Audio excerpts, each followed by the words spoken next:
భయం. న్యూజిలాండ్ అంటే ఎందుకో భయం.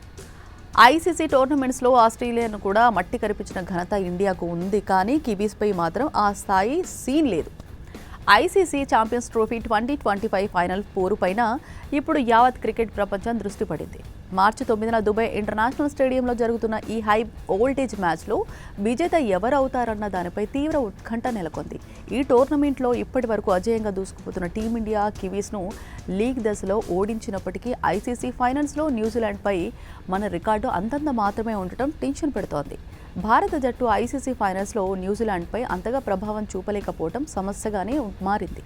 2021 టెస్ట్ ఛాంపియన్షిప్ ఫైనల్లో కివీస్ చేతిలో ఓటమి పాలైన కోహ్లీ సేన 2019 వరల్డ్ కప్ సెమీఫైనల్లోనూ అదే జట్టుకి మట్టి కరిపించింది.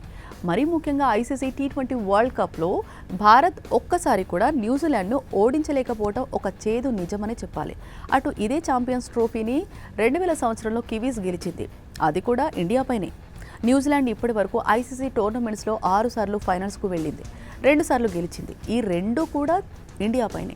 ఈ క్రమంలోనే ఈ ఫైనల్ పోరులోనూ అదే సీన్ రిపీట్ అవుతుందేమోనని ఫ్యాన్స్ ఆందోళన చెందుతున్నారు. అయితే ఫామ్ పరంగా చూస్తే మాత్రం ఈసారి టీమిండియాకు గెలుపు అవకాశాలు ఎక్కువగానే ఉన్నాయి. విరాట్ కోహ్లీ, రోహిత్ శర్మ, శుభన్ గిల్, కేఎల్ రాహుల్ బ్యాటింగ్లో మెరుస్తున్నారు. అటు హార్దిక్ పాండ్యా తన ఆల్రౌండర్ సత్తా చూపిస్తున్నాడు.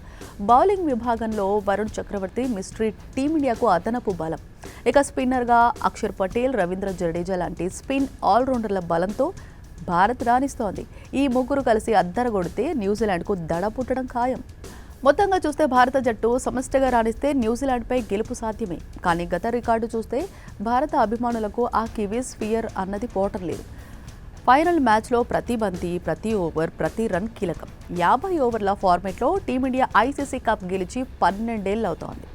మరి చూడాలి, భారత్ మరో ఐసీసీ టైటిల్ను చేజిక్కించుకుంటుందా, లేదా కివీస్ మరోసారి మన కలలను అడ్డుకుంటారా అన్నది మార్చి 9న తేలనుంది.